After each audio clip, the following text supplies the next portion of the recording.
Hi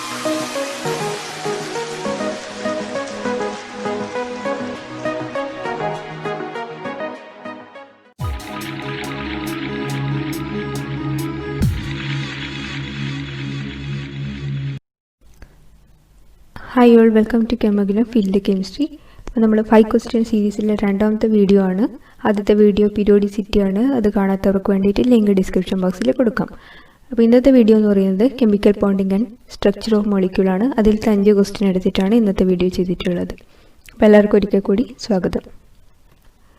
first question, the bond order of N2, O2, N2 minus and O2 minus varies as. അപ്പോൾ ഈ 4 molecule കൊടുത്തിട്ടുണ്ട്. അതിൻ്റെ bond ഓർഡറിൽ arrange ചെയ്യാൻ വേണ്ടിയിട്ടാണ്. ഒന്നിക്കൽ ഇൻക്രീസിങ് അല്ലെങ്കിൽ ഡിക്രീസിങ് ഓർഡറിൽ അറേഞ്ച് ചെയ്യാം. അപ്പോൾ നമുക്ക് എങ്ങനെയാണ് ബോണ്ട് ഓർഡർ കണ്ടുപിടിക്കുക എന്ന് പറയാം.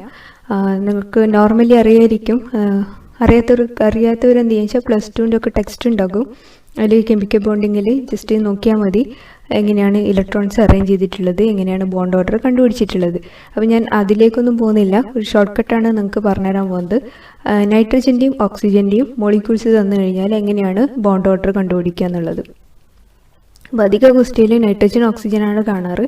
അതുകൊണ്ട് ഈ ഒരു ട്രിക്ക് നിങ്ങൾക്ക് എപ്പോഴും യൂസ്ഫുൾ ആകുമെന്ന് വിചാരിക്കുന്നു. അപ്പോൾ ഇവിടെ ഇലക്ട്രോൺസ് നോക്കിക്കഴിഞ്ഞാൽ ഇപ്പോൾ നമുക്ക് നൈട്രജൻ തുടങ്ങാം. N2 എന്ന് പറയുന്നത് 7 ആണ് അതിൻ്റെ അറ്റോമിക് നമ്പർ. അപ്പോൾ നൈട്രജൻ എന്ന് പറയുന്നതിൽ 7 ആണ് അറ്റോമിക് നമ്പർ. അപ്പോൾ N2 എന്ന് പറയുമ്പോൾ എത്ര, 14 ആണ്. 7 + 7, അപ്പോൾ 14 ഇലക്ട്രോൺസ് ആണ് ഉണ്ടാവുക. അപ്പോൾ അതിലേക്ക് മൈനസ് ചാർജ് എന്ന് പറഞ്ഞാൽ ഒരു ഇലക്ട്രോൺ ആഡ് ചെയ്യുക, പ്ലസ് ചാർജ് എന്ന് പറഞ്ഞാൽ അതിലൊരു ഇലക്ട്രോൺ പോവുക. അപ്പോൾ N2 എന്ന് പറയുന്നത് 14 ഇലക്ട്രോൺസ് ആണ്. അതിലേക്ക് ഒരു ഇലക്ട്രോൺ ആഡ് ചെയ്യുമ്പോൾ N2 മൈനസ് കിട്ടി, അതിൻ്റെ ടോട്ടൽ ഇലക്ട്രോൺ 15. വീണ്ടും ഒരു ഇലക്ട്രോൺ ആഡ് ചെയ്ത് കഴിഞ്ഞാൽ 16. അതുപോലെ N2 എന്ന് ഒരു ഇലക്ട്രോൺ പോയി കഴിഞ്ഞാൽ 13 ആയി. N2 പ്ലസ് എന്ന് ഒരു ഇലക്ട്രോണും കൂടി പോയി കഴിഞ്ഞാൽ N2 2+ ആയി. അപ്പോൾ 12 ഇലക്ട്രോൺസ് ആയി. സിമിലർലി ഓക്സിജൻ്റെ കേസിൽ ഓക്സിജൻ 8 ആണ് അറ്റോമിക് നമ്പർ. അതുപോലെ ഇലക്ട്രോണും 8 ആണ്. O2 എന്ന് പറയുമ്പോൾ 16 ആണ്. ഇതുപോലെ തന്നെ ഒരു ഇലക്ട്രോൺ ആഡ് ചെയ്യുമ്പോൾ 17 ആയി, 18 ആയി. ഇലക്ട്രോൺസ് അതിൽ നിന്ന് പോകുമ്പം 15 ആയി, 14 ആയി. ഇലക്ട്രോൺ പോയി കഴിഞ്ഞാൽ പോസിറ്റീവ് ചാർജ്, ഇലക്ട്രോൺ കിട്ടിക്കഴിഞ്ഞാൽ നെഗറ്റീവ് ചാർജ്. ഇനി ഇതിൻ്റെ ബോണ്ട് ഓർഡർ ആണ്. ഇവിടെ നിന്ന് തുടങ്ങാം. നൈട്രജൻ എന്ന് പറയുമ്പോൾ നിങ്ങൾ എപ്പോഴും നൈട്രജൻ എങ്ങനെയാണ് എഴുതുക, N�triple എന്നാണ് എഴുതുക. അതായത് അതിൽ എത്ര നമ്പർ ഓഫ് ബോണ്ട്സ് ഉണ്ട്, 3 ഉണ്ട്. അപ്പോൾ നൈട്രജൻ്റെ ബോണ്ട് ഓർഡർ എത്രയാണ്, 3. അപ്പോൾ ഇത് ഓർക്കാൻ എളുപ്പമാണ്. N�triple എന്നാണ് N2 നമ്മൾ എഴുതുക. അപ്പോൾ അതിൻ്റെ ബോണ്ട് ഓർഡർ 3. ഇനി നോക്കിക്കഴിഞ്ഞാൽ രണ്ട് സൈഡിലേക്കും ഹാഫ് കുറച്ചിട്ട് എഴുതിയാൽ മതി. അതായത് N2 പ്ലസിന് 2.5, N2 മൈനസിനും 2.5. അതുപോലെ N2 2+ന് 2, N2 2 മൈനസിന് 2. അപ്പോൾ എങ്ങനെ എഴുതാം? ആദ്യം ഈ ഒരു സീരീസിൽ എഴുതുക. N2 സെൻട്രൽ എഴുതിയിട്ട് പ്ലസ് ഇങ്ങോട്ടും പ്ലസ് റൈറ്റിലും നെഗറ്റീവ് ലെഫ്റ്റിലേക്കും എഴുതുക. എന്നിട്ട് N2ൻ്റെത് 3 എഴുതുക. ബാക്കി രണ്ട് സെറ്റിലേക്കും 2.5 2, ഇപ്പുറത്തേക്ക് 2.5 2. പക്ഷെ ഓക്സിജൻ്റെ കേസിൽ അങ്ങനെയല്ല. ഇപ്പോൾ ഓക്സിജൻ്റെ കേസിൽ O2 നോക്കുക. ഓക്സിജൻ നമ്മളെങ്ങനെ എഴുതുക, O∬O എന്നാണ് എഴുതുക. അപ്പോൾ ഓക്സിജന് നേരെ താഴെ അതിൻ്റെ ബോണ്ട് ഓർഡർ എത്ര, 2 ആയി. ഇനി അതിൻ്റെ ലെഫ്റ്റിലേക്ക് പോകുമ്പോൾ ഹാഫ് കുറയ്ക്കുക, 1.5 1. ഇനി റൈറ്റിലോട്ടേക്ക് പോകുമ്പോൾ ഹാഫ് കൂട്ടുക, 2.5 3. ഇങ്ങനെ നിങ്ങൾക്ക് എന്ത് ചെയ്യാം, സുഖമായിട്ട് ബോണ്ട് ഓർഡർ കണ്ടുപിടിക്കുക. അല്ല നിങ്ങൾ എഴുതിയിട്ട് കാൽക്കുലേറ്റ് എല്ലാം ചെയ്യുന്ന സമയത്ത് ഒരുപാട് ടൈം പോകും. അപ്പോൾ ഇതാണ് ബെസ്റ്റ് മെത്തേഡ്. N2ൻ്റെത് 3 ആണ്. രണ്ട് സൈഡിലും ഈക്വലി പോലെയാണ്. 2.5 2. ഓക്സിജൻ്റെ കേസിൽ ആദ്യം 2 എഴുതുക, അതിൻ്റെ ലെഫ്റ്റ് രണ്ടും എന്ത് ചെയ്യുക, അതിൽ നിന്ന് കുറച്ചിട്ട് എഴുതുക, റൈറ്റ് രണ്ടും കൂട്ടിയിട്ട് എഴുതുക. ഇനി നമുക്ക് നമ്മൾ തന്നിട്ടുള്ള എന്തൊക്കെയാണ്, N2ൻ്റെ 3 ആണ്, O2ൻ്റെ 2 ആണ്, N2 മൈനസിൻ്റെ 2.5 ആണ്, O2 മൈനസിൻ്റെ 1.5 ആണ്. അപ്പോൾ ഇങ്ങനെയായിരിക്കും ഓർഡർ വരിക. ഏറ്റവും കൂടുതൽ ആർക്കാണ്, ഏറ്റവും കൂടുതൽ N2 ആണ്. അത് കഴിഞ്ഞിട്ട് N2 മൈനസ്, അത് കഴിഞ്ഞിട്ട് O2, അത് കഴിഞ്ഞിട്ട് O2 മൈനസ്. ഇതെല്ലാവർക്കും ക്ലിയർ ആയെന്ന് വിചാരിക്കുന്നു. ഈ ഷോർട്ട് കട്ട് എല്ലാവരും പഠിച്ചു വെക്കുക. അതുപോലെ ബോണ്ട് ഓർഡർ എന്ന് പറയുന്നത് ബോണ്ട് ഡിസോസിയേഷൻ എനർജിക്ക് പ്രൊപ്പോർഷണലാണ്, സ്റ്റെബിലിറ്റിക്ക് പ്രൊപ്പോർഷണലാണ്. It is inversely proportional to bond length. നിങ്ങളോടുള്ള ക്വസ്റ്റ്യൻ ബോണ്ട് ലെങ്ത് ആണെങ്കിൽ ബോണ്ട് ഓർഡറിൻ്റെ റിവേഴ്സ് ആയിരിക്കും ബോണ്ട് ലെങ്ത്. അല്ല സ്റ്റെബിലിറ്റി ആണ് ചോദിക്കുന്നെങ്കിൽ ബോണ്ട് ഓർഡറിൻ്റെ അതേ ഓർഡറിൽ തന്നെ എഴുതുക. Next question, which of the following molecule is linear?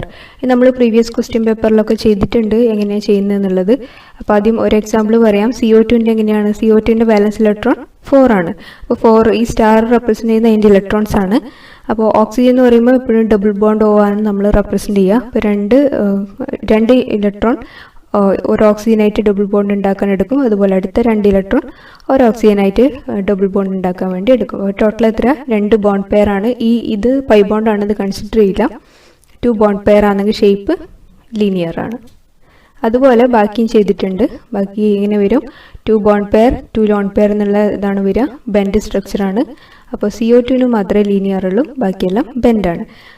ഇത് VSEPR തിയറിയാണ്. അതും +2 ടെക്സ്റ്റിലുണ്ട്, നിങ്ങൾക്ക് അത് പോയിട്ട് ചെക്ക് ചെയ്യാം. അതുപോലെ ഞാൻ ഗ്രൂപ്പിൽ ഓൾറെഡി പോസ്റ്റ് ചെയ്തിട്ടുണ്ട് VSEPRൻ്റെ ടേബിളെല്ലാം, അതായത് എങ്ങനെ എത്ര ബോണ്ട് പെയർ എത്ര ലോൺ പെയർ എന്ന സ്ട്രക്ചർ എന്നൊക്കെ ഉള്ളത്. അതുപോലെ പ്രീവിയസ് ക്വസ്റ്റ്യൻ പേപ്പറിൻ്റെ വീഡിയോയിലും അത് ചെയ്തിട്ടുണ്ട്.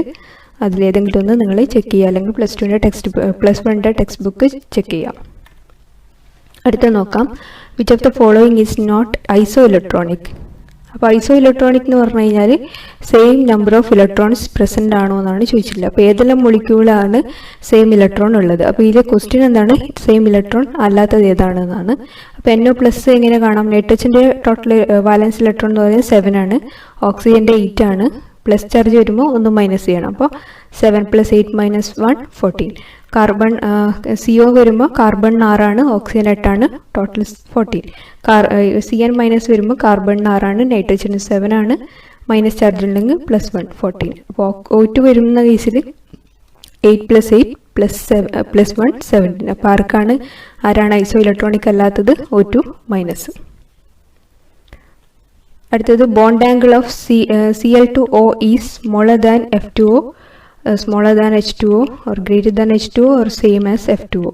ഇത് നമ്മൾ പറയുന്ന കേസിൽ ഇപ്പം എല്ലാത്തിൻ്റെയും സ്ട്രക്ചർ എന്താണ്? ബെൻഡാണ്. അപ്പോൾ ക്ലോറിൻ്റെ കേസിൽ ക്ലോറിൻ എന്താണ്? ഭയങ്കര വലിയൊരു ആറ്റമാണ്. അപ്പോൾ ഇവിടെ എന്തുണ്ടാവും?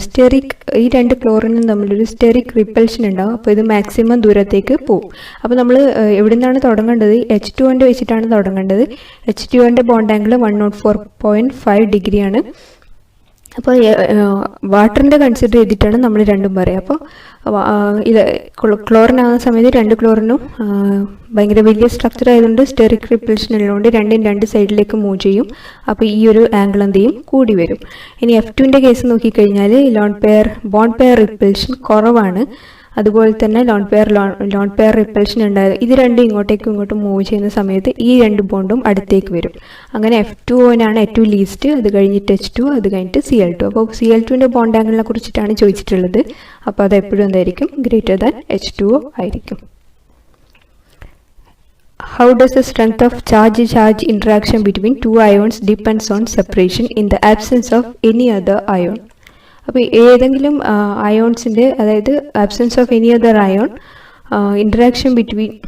ഇൻട്രാക്ഷനും അതുപോലെ ഡിസ്റ്റൻസും തമ്മിലുള്ള റിലേഷനെ പറയുന്നത്. ഇപ്പോൾ ചാർജ് ഇൻട്രാക്ഷൻ എന്ന് പറയുന്നത് 1/r-ന് R-ന് ഇൻവേഴ്സ്ലി പ്രൊപ്പോർഷണൽ ആയിരിക്കും. അതായത് ഡിസ്റ്റൻസിന് ഇന്റർന്യൂക്ലിയർ ഡിസ്റ്റൻസ് അല്ലെങ്കിൽ ഡിസ്റ്റൻസ് ഓഫ് സെപ്പറേഷന് ഇൻവേഴ്സ്ലി പ്രൊപ്പോർഷണൽ ആയിരിക്കും ചാർജ് ഇൻട്രാക്ഷൻ ഉള്ള കേസിൽ.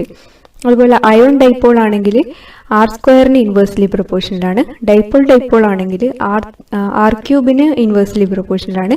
ഡിസ്പേർഷൻ ഇൻട്രാക്ഷൻ ആണെങ്കിൽ R⁶ inversely പ്രൊപ്പോർഷണലാണ്.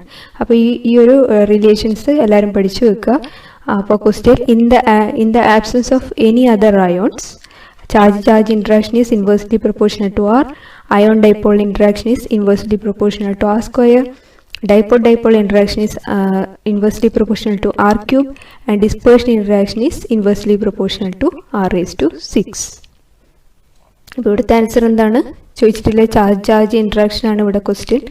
That is inversely proportional to R. അപ്പോൾ ഇന്നത്തെ വീഡിയോ ഇത്രയേ ഉള്ളൂ. അപ്പോൾ നിങ്ങൾ എന്ത് ചെയ്യുക വെച്ചാൽ VSEPR നന്നായിട്ട് തന്നെ പഠിക്കുക. VSEPR ഷേപ്പ്, അതുപോലെ തന്നെ ഇതുപോലെ ഇലക്ട്രോണിക് കോൺഫിഗറേഷൻ വന്നിട്ട് ബോണ്ട് ഓർഡർ, സ്റ്റെബിലിറ്റി, അങ്ങനെയുള്ള കുറേ കാര്യങ്ങളൊക്കെ ഉണ്ട്. അപ്പോൾ നിങ്ങൾക്ക് +1 ടെക്സ്റ്റ് ബുക്ക് നോക്കിക്കഴിഞ്ഞാൽ അതിൽ തന്നെ ഒരുപാട് കാര്യങ്ങളുണ്ട്. അത് റെഫർ ചെയ്താൽ മതി കൂടുതൽ എക്സാമ്പിൾസൊക്കെ വേണമെങ്കിൽ. അപ്പോൾ അടുത്ത വീഡിയോ ആയിട്ട് പിന്നെ കാണാം. Thank you for watching.